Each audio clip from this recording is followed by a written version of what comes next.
at the section of ureter. And in this section, if you look at to the right corner,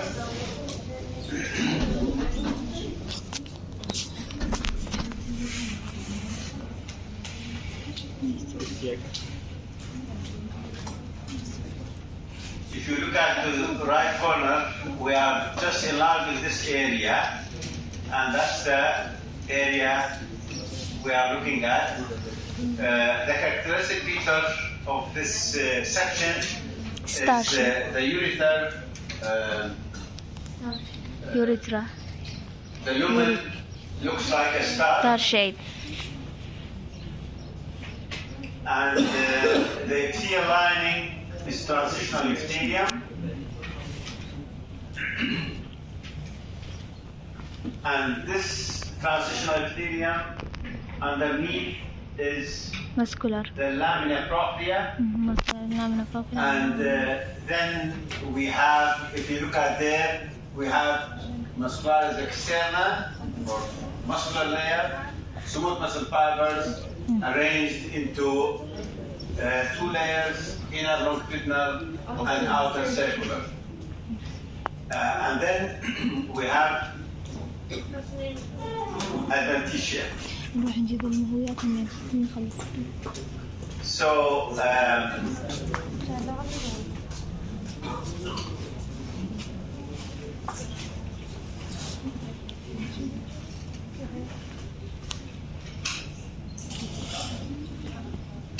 of course, the lamina propria is it has blood vessels, because as you know the epithelium is avascular, no vessels in it, so it takes the blood, the nourishment from the blood vessels which is present in the lamina propria.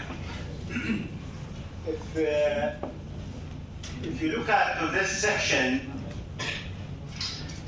in this section, you will see the characteristic feature of the transitional epithelium. If you look at the top layer of the cells in the transitional epithelium, you will see the cells are very clear in cell membrane. Look at the cell membrane. On the top of the cell is thick, and these cells are joined together by tight junction because the urine in the lumen is a toxic urine. So to prevent the absorption of the toxic urine, so you have to block out the intercellular space by tight junction, and you have to make the cell membrane thick to prevent the absorption or penetration of the toxic urine into the cells. So this is, look at the top layer. They are very characteristic in the transitional epithelium, and as you see, the cell membrane is thick and the cells are tightly junctioned between them. And this is the area, the lamina propria, and look at the blood vessels in the lamina propria, which is by diffusion, it nourishes the transitional epithelium, which is lining the ureter. Now,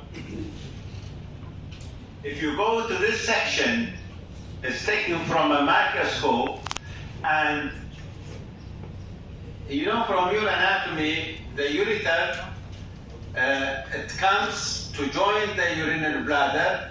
It takes an oblique way to open inside the urinary bladder. ما خطيب بالتشريح مو؟ لا. Urinary ureter, it comes down and then it takes an oblique pathway to open inside the urinary bladder. So the ureter is obliquely passing through the wall of the urinary bladder to open inside the urinary bladder. So the reason is that the urinary bladder is expandable and contracted. So once extends, it means it is full. So once it is full, it presses on the ureter, on the wall, so it prevents the flow of the urine into the urinary bladder. So that's why it is obliquely running in the wall of the urinary bladder. Now, this section actually taken in that area where the ureter is opening into the urinary bladder. So how we come to know that this is the part of the ureter and this is the part of the urinary bladder, and that, you look at there, the smooth muscle fibers are 2 layers in the ureter and are 3 lamina in the urinary bladder. So in the urinary bladder, the same we have the transitional epithelium, so the same we have the lamina propria and the smooth muscle fibers. In the ureter, inner longitudinal, outer circular.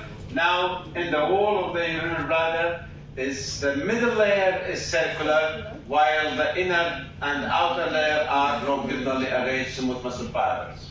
Okay? واضح هذا الكلام؟ أي. So in this case, this area is the ureter, and then it opens into urinary bladder. Ureter, it opens into the urinary bladder.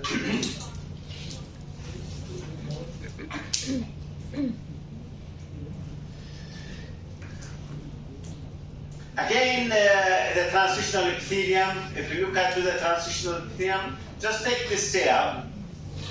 Look at the dome shape, cell membrane, thick, and there is a tight junction between the cell and the neighboring cell. So any cell on the top layer, you will see this one is the more ideal to see it. And 2 characteristic features in this area: the top layer cell, the cell membrane is a dome shape, thick, and it forms a tight junction with the cells adjacent to it. Okay? And this is the lamina propria. You know the lamina propria under all the epithelia, they have to have lamina propria for the blood supply, for the nourishment of these type of epithelia. Now, in this section, in the urinary bladder, what you can see, you have, this is the mucosa. You know the mucosa has 3 layers, right? Epithelium, lamina propria, and muscularis mucosae. Few smooth muscle fibers representing the muscularis mucosae separates this from the submucosa. Now, we have said that the ureter has no submucosa. Now, in this case, look at there. This area is the submucosa, and this area is submucosa. Now, the mucosa and the submucosa, they are connective tissue. Mucosa and submucosa is connective tissue. The separation between them is smooth muscle fibers of muscularis mucosae. If that one is not clearly recognizable, so it means the lamina propria and the submucosa are the same layer, right? In this case, look at there.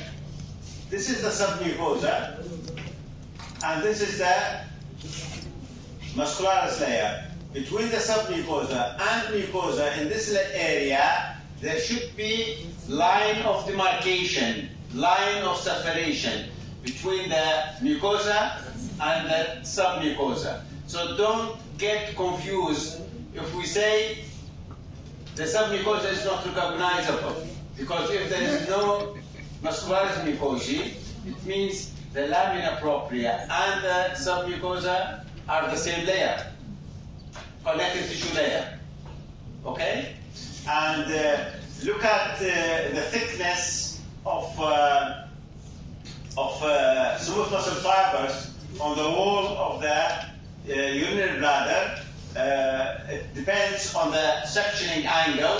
So the middle layer is circularly arranged, while the outer layer and inner layer and outer layer are longitudinally arranged smooth muscle fibers. Now, in this area, the upper part of the urinary bladder is getting reflection of the peritoneum. That's a serosa. And other parts which are not covered with the peritoneum, so it's the adventitia, connective tissue. So it depends, any organ covered or surrounded by peritoneum, it is a serosa. If it is, part of it is not covered, so it is connective tissue adventitia. Okay?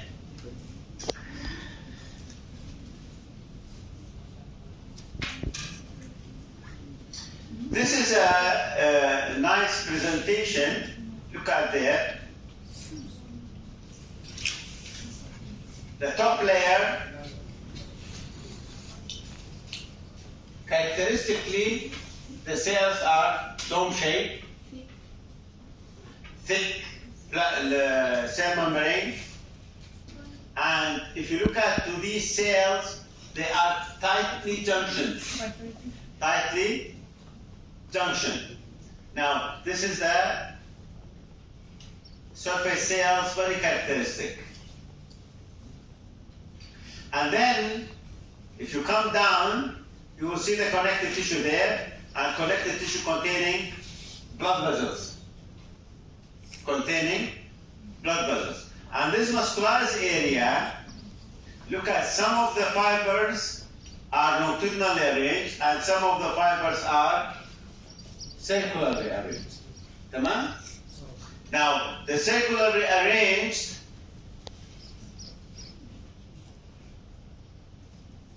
if you take a section, you will see cross sections of it. And longitudinally, it goes with the length of the smooth muscle fiber. So these are two layers, inner longitudinal and outer circular. Okay?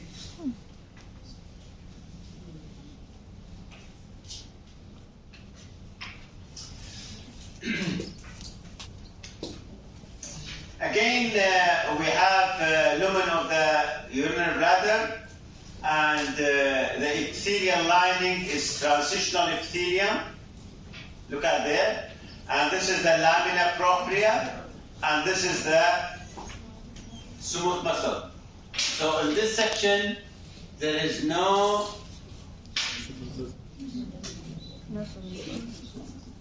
ماذا يؤشر على submucosa. تمام؟ Lamina propria, smooth muscle fibers. So the lamina propria, if there is a submucosa, there should be line of demarcation, line of separation of the mucosa from the submucosa by smooth muscle fibers. They call it muscularis mucosae. Muscularis mucosae. So if it is not there, or we cannot recognize it, so it means we cannot say that this area is submucosa. Tamam? So this is the epithelial lining. This is the lamina propria, mucosa, and this is the smooth muscle fibers on the wall of the urinary bladder. And look at there, we have a number of the blood vessels in the lamina propria, which brings the nourishment for the transitional epithelium which lines the urinary bladder.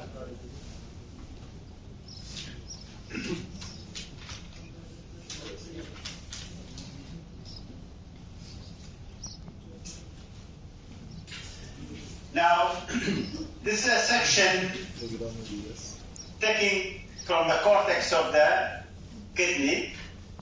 This is a glomerulus, and this is a Bowman's capsule. And the Bowman's capsule lined with simple squamous epithelium. And this simple squamous epithelium is reflected, look at there, is reflected on the glomerular capillary. And this cell is a podocyte, epithelial cell covering the capillaries. So it is a modified epithelial cell called podocytes. Now this is the vascular pool of the glomerulus. And in this vascular pool, it means we have what? Afferent and efferent. We have afferent arterioles coming and efferent arterioles going out. And this is a section of the distal tubule. This is a section of the distal tubule. So once the afferent arteriole is passing and getting in contact with the distal tubule, the distal tubule, the contact part will get Modification. So this is a modified part of the distal tubule called Macula densa. Macula densa. And as you remember, we have said that macula densa, it senses Sodium the sodium concentration in the filtrate. Come on? Now, and the wall of the afferent arteriole, it will the be smooth muscle fibers, it gets modification and becomes juxtaglomerular cells. Juxtaglomerular cells. And these juxtaglomerular cells, it gets a signal from macula densa. the macula densa that there is a change in the sodium concentration in the filtrate, and the juxtaglomerular cells, they release or secrete renin. And the renin, we have described the renin-angiotensin system, how it works.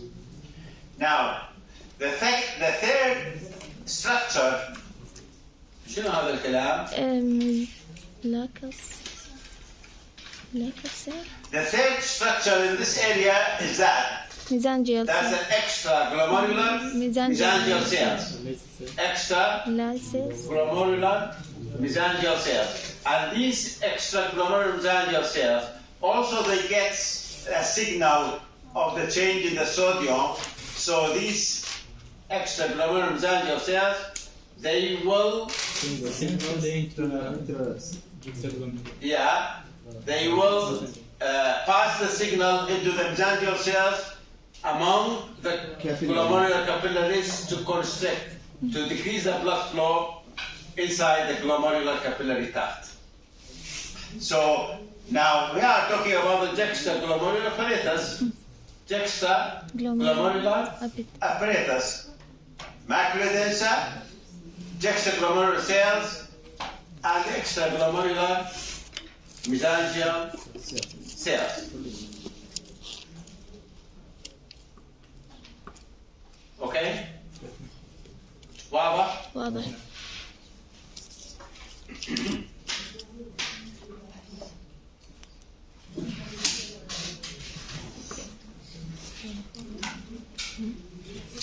Now in this section, look at this section. We have thick ascending segment of loop of family, and this is the thick descending segment of loop of family. Tamam?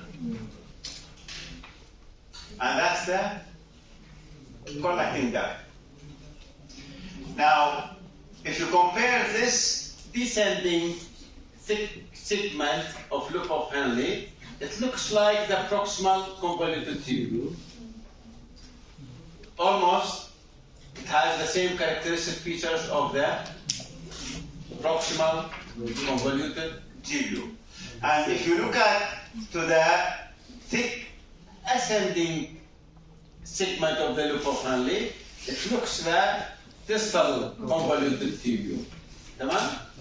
إذا it is very clear how to recognize the two thick segments. One is the descending, which is continuation of the proximal convoluted tubule, and the thick ascending, which is the continuation of the distal convoluted tubule.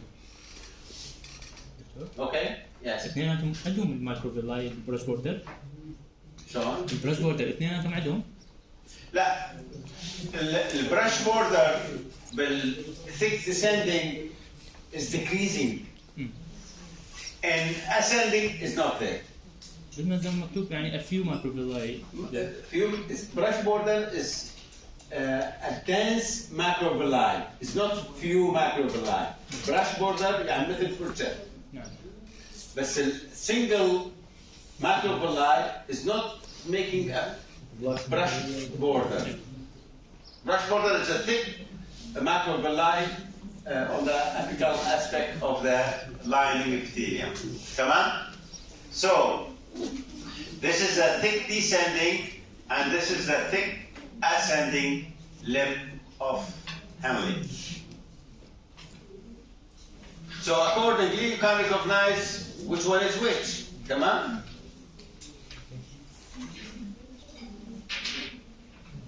أكو صعوبة؟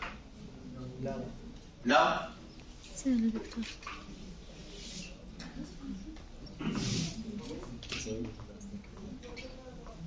زين. This is the collecting tubule. Collecting tubule. And we have said that collecting tubule, the lining epithelium is getting higher than the cuboidal epithelium. Low columnar, let us say. And it consists of two cells, light and dark cells. Tamam? Now, this is a distal tubule. Look at there. White, lighter in color. And look at there. This is a distal tubule. Now, if you come to see these two structures, they are representing the thin loop of Henle. So there is no difference between the descending and ascending thin loop of Henle. It's the same. It's like a capillary. It's like a capillary. Now, this is the thin loop of Henle, and they have the characteristic features of a capillary.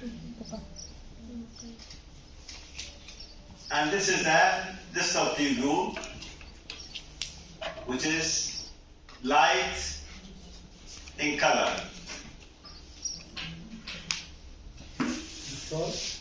يعني بس السيك يختلف. بس شنو؟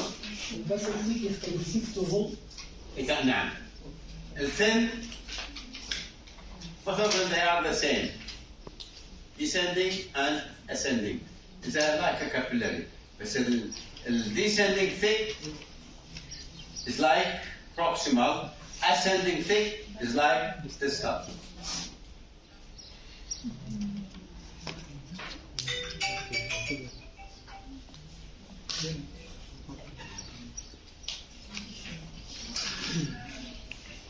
This is a very nice presentation. Look at there. This is a real section. Very rare to get this type of section. You will see that this is the apparent arteriole coming to make this glomerulus, and this is a distal tubule, and this is the area where the distal tubule getting contact with the afferent arteriole, so the distal tubule getting modification, macula densa, and the wall of the afferent arteriole getting modification becoming smooth muscle fibers are modified into juxtaglomerular cells. And this area is the extraglomerular mesangial cells. So we have macula densa, juxtaglomerular cells on the wall of the afferent, macula densa on the wall of the distal, and this is the extraglomerular mesangial cells. And as you remember, we have said that in this area, the juxtaglomerular apparatus is acting as a baroreceptor and chemoreceptor. Tamam? Baroreceptor and chemoreceptor. So this is very nicely presented slide because you cannot get, this is very rare to get afferent arteriole, distal tubule, and extraglomerular mesangial cells in a section like this. Okay? This is the proximal convoluted tubule.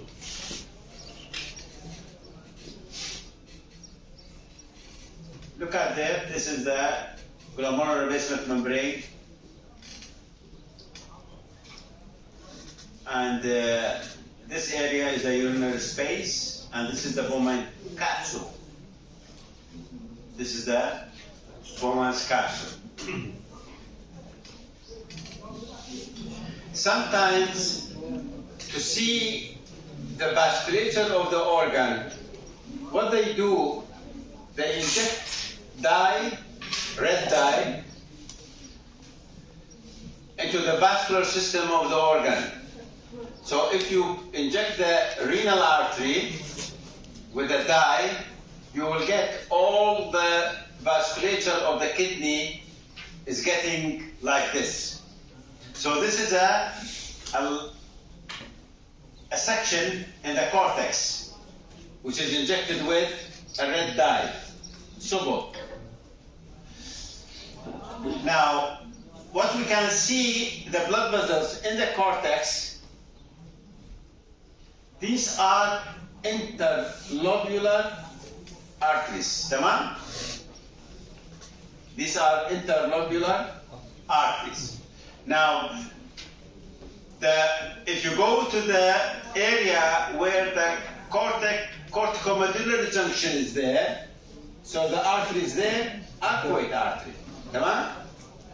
If you come down to see the arteries between the pyramids, so that's the interlobar arteries. Tamam? Interlobar arteries. Now, in this case, let us concentrate on this. This is the interlobular artery. Now, if you look at to the interlobular artery, look at a branch of the interlobular artery. It goes where? To form the glomerulus. So it is afferent arteriole. Afferent arteriole. So this is the interlobular artery, and this is the afferent arteriole. Goes to form the glomerulus. And then from the glomerulus, the efferent arteriole will come out and forms a capillary network. So we are talking about the cortex. What we have peritubular capillaries. We have peritubular capillaries. So all these capillaries are peritubular capillaries. All these two capillaries are peritubular capillaries. It's written there. Tamam?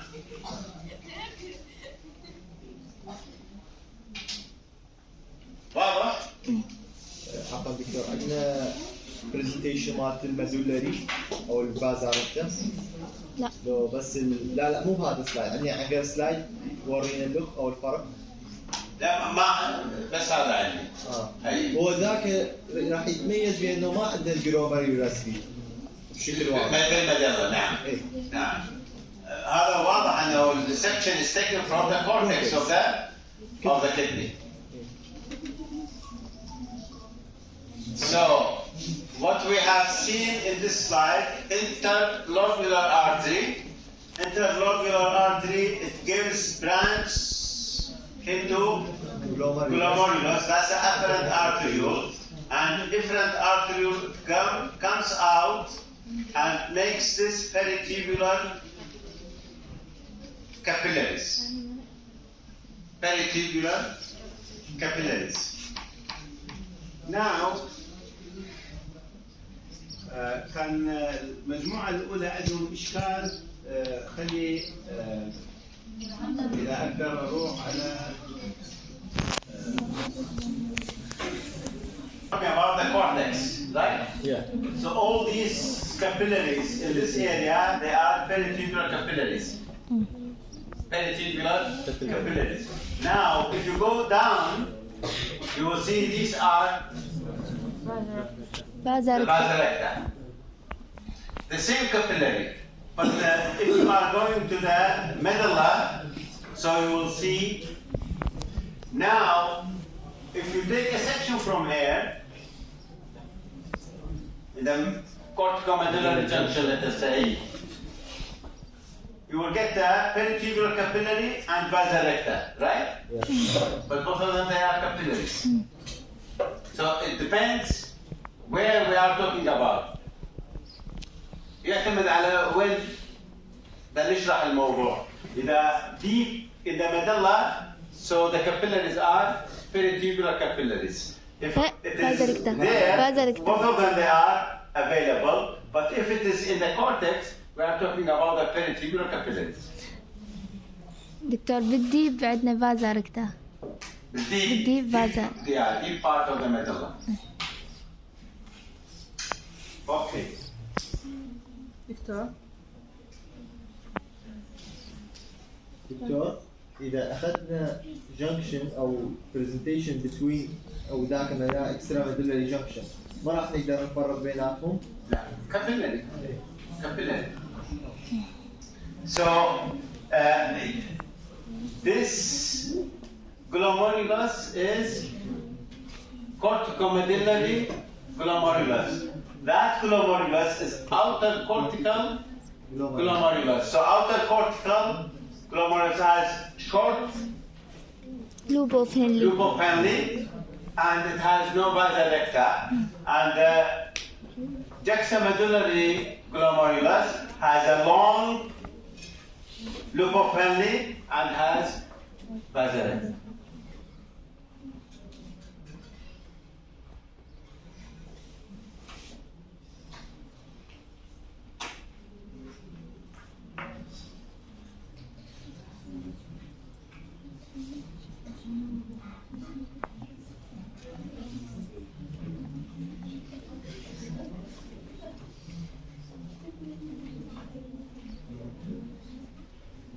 Okay.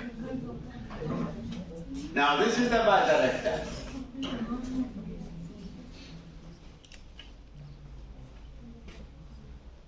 So what it means? الديب بالمدلة. The deep part of the medulla. This is the vasa recta. Look at there. These are the capillaries, the vasa recta, and these are all collecting tubules, collecting ducts, let us say, not tubules. Look at the height of the epithelium. It's a columnar epithelium. Columnar epithelium. And also we have dark cells and light cells. Tamam? So in this case, you will see the vasa recta, they are capillaries, deep portion, because of, look at there, all these are collecting ducts. So this is the vasa recta, capillaries with full of the